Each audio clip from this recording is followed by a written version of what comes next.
Hello दोस्तों, आज हम करने जा रहे हैं क्लास 6 का साइंस और चैप्टर नंबर 1 जो है बिल्कुल आसान है। और इस चैप्टर का नाम है भोजन यानी फूड। और जैसे कि आप जानते हैं, हम लोग जो भोजन के रूप में खाते हैं डेली हमने अलग अलग खाते हैं, ठीक है। और जो हमें प्रोटीन, वसा, विटामिन जी, ये सारी चीज़ें हमें इस भोजन के माध्यम से मिलती है, जिस वजह से हमारे शरीर जो है बिल्कुल स्ट्रॉन्ग है, ठीक है।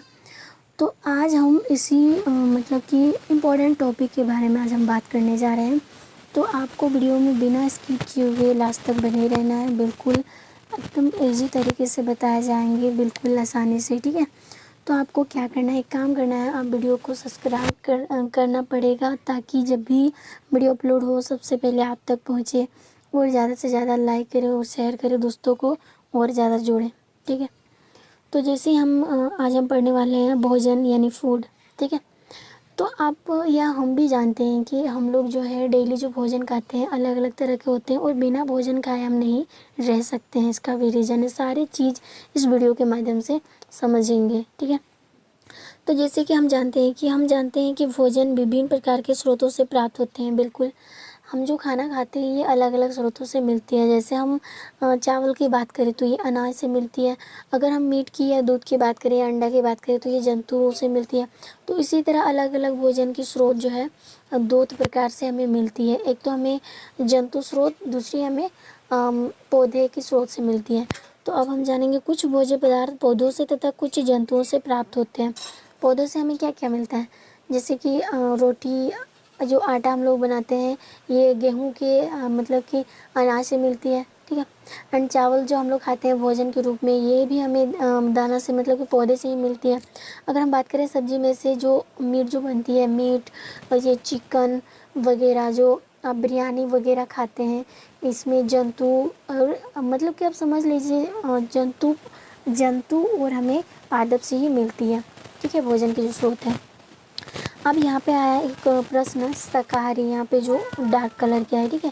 तो शाकाहारी किसको बोलेंगे, तो ऐसे जंतु जो केवल और केवल पौधे और उससे बने उत्पाद को ही खाते हैं, उसे हम क्या कहते हैं, शाकाहारी, ठीक है। तो एग्जाम्पल में जैसे आपका आएगा खरगोश हो गया, हिरन हो गया, और बकरी, बैल, ये सारे क्या हैं, एक शाकाहारी जंतु है, ठीक है। ये केवल और केवल पौधों को ही खाते हैं।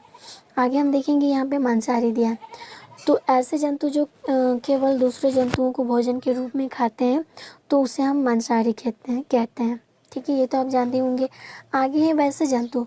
अच्छा, ये बात तो हमें पता चल गई, शाकाहारी मांसाहारी। जो मांस खाएगा उसको हम मांसाहारी बोलेंगे, और जो मांस के वगैरह जैसे घास भूसा पत्ता वत्ता खाएंगे तो उसे हम शाकाहारी कहते हैं।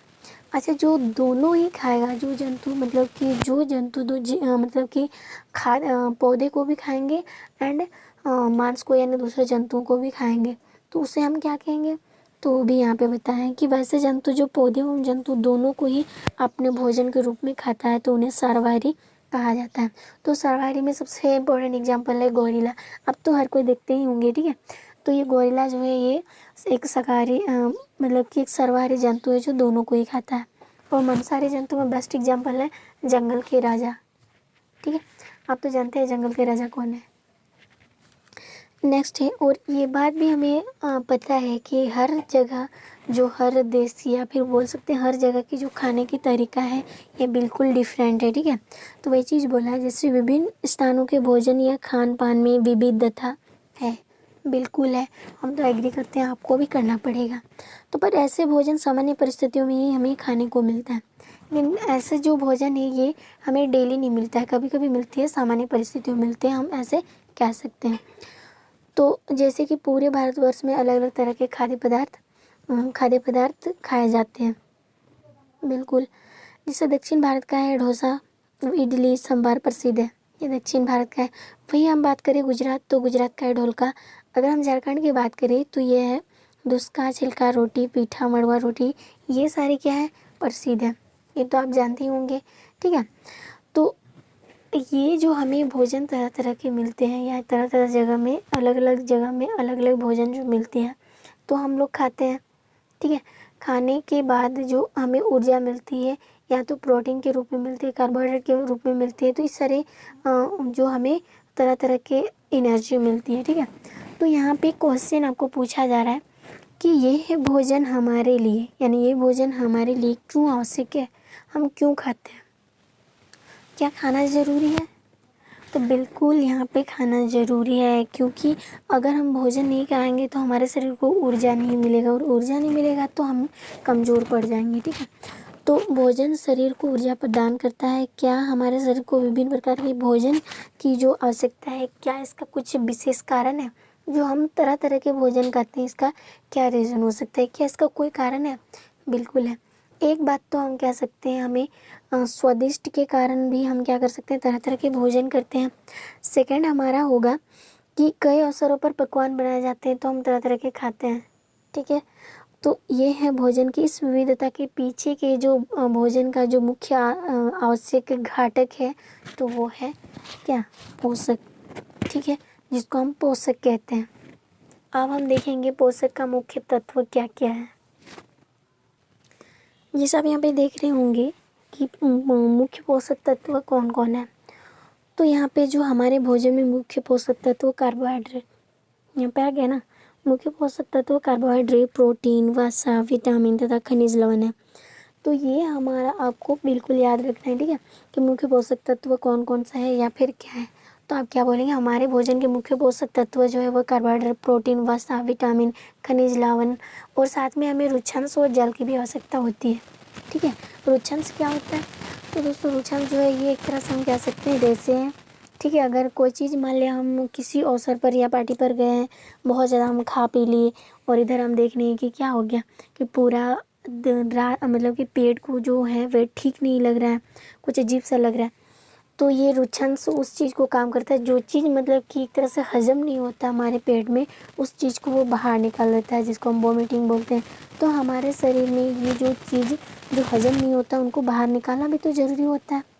और जो चीज़ हम खाते हैं, अगर आप ही प्रैक्टिकली सोच लीजिए, अगर हम कुछ चीज़ खाते हैं, अगर पानी नहीं पिए तो क्या हो, वो कभी भी नहीं पचेगा हमारे पेट के अंदर। ठीक है, तो हमें भोजन को पचाने के लिए जल की भी आवश्यकता होती है एंड रुक्षांश की भी आवश्यकता होती है। ये आपको समझ में आ गया होगा। ठीक है, अब हम देखते हैं इसकी किस किस चीज़ में कार्बोहाइड्रेट मिलता है, किस में प्रोटीन मिलता है, किस में वसा मिलता है, इन सब चीज़ों को अब हम देखते हैं। जैसे आपको यहाँ पे दिख रहा है भोजन के मुख्य पोषक तत्व, ये तो हमने देख ही लिया, कार्बोहाइड्रेट, प्रोटीन, वसा, विटामिन, खनिज लवण आदि। ठीक है, अब हम देखेंगे इसमें कि आप परीक्षणों के माध्यम से जानने का हम प्रयास करते हैं कि किन खाद्य पदार्थ में कौन सा है और कितना कितना है, इसके बारे में अब हम जानेंगे। तो यहाँ पे जैसे एक कार्बोहाइड्रेट का परीक्षण ले लेते हैं, और ये क्रियाकलाप 1 में हमें क्या करना है, कार्बोहाइड्रेट का परीक्षण करना है। तो कार्बोहाइड्रेट का परीक्षण करने के लिए हमें कुछ कुछ सामग्री यानी सामान चाहिए। तो वो सामान है आलू के हमें टुकड़े लेने हैं। ठीक है, फिर आयोडीन का घोल यानी नमक का घोल। ओके, अब हम करेंगे यहाँ पे क्रियाविधि, यानी क्या काम करेंगे। एक प्लेट में हम आलू के कुछ छोटे छोटे टुकड़े काटेंगे। ठीक है, अब इसमें आयोडीन के कुछ घोल जो है, घोल के कुछ बूंदे को डालेंगे। ठीक, अब इसके बाद डालने के बाद आप देखेंगे यहाँ पे डालने के बाद आयोडीन का तनु विलयन बनाने के लिए जल से आधी भरी प्रणाली में कुछ बूंदे टिंचर आयोडीन मिला देना पड़ेगा। अब इसमें रिजल्ट क्या आएगा, इसमें रंग का चेंज हो जाएगा। किसका रंग, यानी क्या इसके रंग में कोई परिवर्तन हो गया। खाद्य पदार्थ का रंग पहले नीला हो जाता है, नीला होने के कुछ समय बाद वो क्या हो जाता है, काला हो जाता है।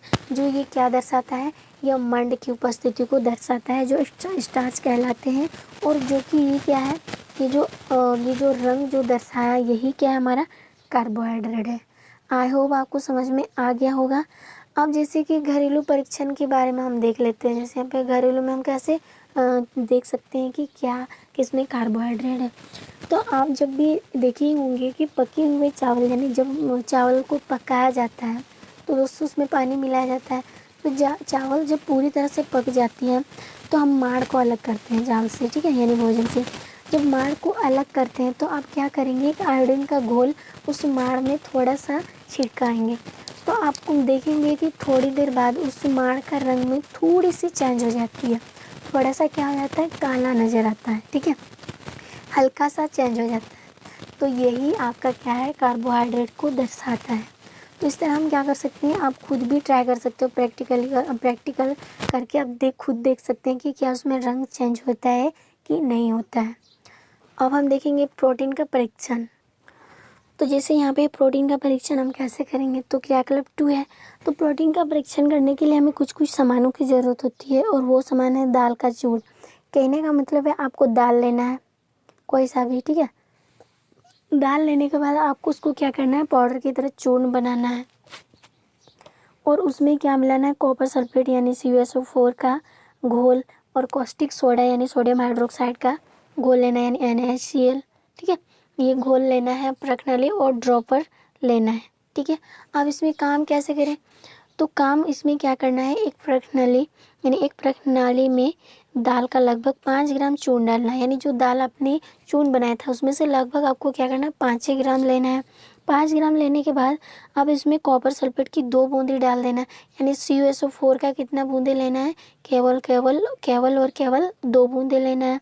और एवं कॉस्टिक सोडा, जो कि हमने सोडियम हाइड्रोक्साइड लिया था, वो कितना लेना है, 10 बूंदे, यानी आपको कॉपर सल्फेट 2 और जो कॉस्टिक सोडा है वो 10 बूंदे डालना है। उसके बाद आपको अब प्रणाली को अच्छी तरह से क्या करना है, हिलाना है। हिलाने के बाद हमें 5 मिनट ऐसे ही छोड़ देना है, ठीक है। छोड़ने के बाद हम देखेंगे उसमें जो रिजल्ट आएगा छोड़ने के बाद, तो इसमें क्या होगा, रंग में परिवर्तन होगा। और ये रंग कैसे बदलेगा, जैसे हमने आलू में देखा था और माड़ में देखा था, तो वो क्या हो गया था, काला पड़ गया था। अब हम देखेंगे इसमें जो दाल का जो हमने परीक्षण करेंगे, तो इसमें आपका रिजल्ट आएगा, ये बैंगनी कलर हो जाएगा। कैसे, बैंगनी कलर हो जाएगा, ठीक है। तो यही हमारा प्रोटीन की उपस्थिति को दर्शाता है, यही प्रेजेंट है कि इसमें क्या पाया जाता है, प्रोटीन। तो आप जब भी कोई भी पूछेगा कि कार्बोहाइड्रेट किस में पाया जाता है, आलू में और चावल में। अब अगर पूछा जाए प्रोटीन किस में पाया जाता है, तो ये आप बोलेंगे कि दाल में पाया जाता है। जनरली ये दाल में ही पाया जाता है, ठीक है। नेक्स्ट हम देखेंगे, इसका हम खुद भी दोहरा सकते हैं, ठीक है, दूसरे खाद्य पदार्थ के साथ। अब क्रियाकलाप 3 में हमें क्या लेना है, हम अब टेस्ट करेंगे वसा का परीक्षण। ओके, अब इसमें हम देखेंगे वसा किस में पाया जाता है। वैसे तो हम कह सकते हैं वसा जो है ये तेल में पाया जाता है, यानी तेली वाला चीज़ होता है, ठीक है। तो यहाँ पे आपको क्रियाकलाप 3 में क्या काम करना है, आपको सामग्री के रूप में क्या क्या लेना है। तो सामग्री के रूप में आप ले सकते हैं मूंगफली के दानों के टुकड़े, या फिर अगर मूंगफली के दानों के टुकड़े नहीं है तो आपके पास कुछ सुरगुजा, अरंडी, महुआ के बीज वगैरह जो आपके पास मिलेगा, आप वही ले लेंगे, ठीक है। फिर आपको क्या करना है, एक सफ़ेद कागज़ यानी वाइट कागज़ में इसको क्या करना है, रखना है। उसके बाद उंगली की सहायता से उसे दबाना है। तो दबाने के बाद आप जब खोलेंगे तो उस वाइट कागज़ में थोड़ी सी जो है इधर उधर गीला नज़र आएगा, तो वही हमारा क्या है, वो जो धब्बा है, वही तेल का जो छोटे छोटे धब्बे दिख रहे थे, वही है वसा, यानी वसा की उपस्थिति को दर्शाता है। तो क्या आपने जाना कि कार्बोहाइड्रेट हमें चावल से मिलती है, ठीक है, प्रोटीन हमें दाल वाले चीज़ों से मिलते हैं, एंड जो हमें वसा जो मिलती है वो हमें तेली वाला चीज़ों से मिलता है, जैसे कि बादाम का मतलब कि मूँगफली हुआ, मतलब तुम्हारा हो गया सुरगुजा, अरंडी, महुआ के बीज वगैरह से हमें मिल जाता है, ठीक है। आई होप आपको ये सारी चीज़ें समझ में आ ही गया होगा, और वीडियो अच्छी लगे तो लाइक करें, शेयर करें और सब्सक्राइब करना ना भूलें, और ज़्यादा से ज़्यादा दोस्तों को जोड़ें, बिकॉज़ यहाँ पे बिल्कुल अच्छी तरह से समझाया जाता है।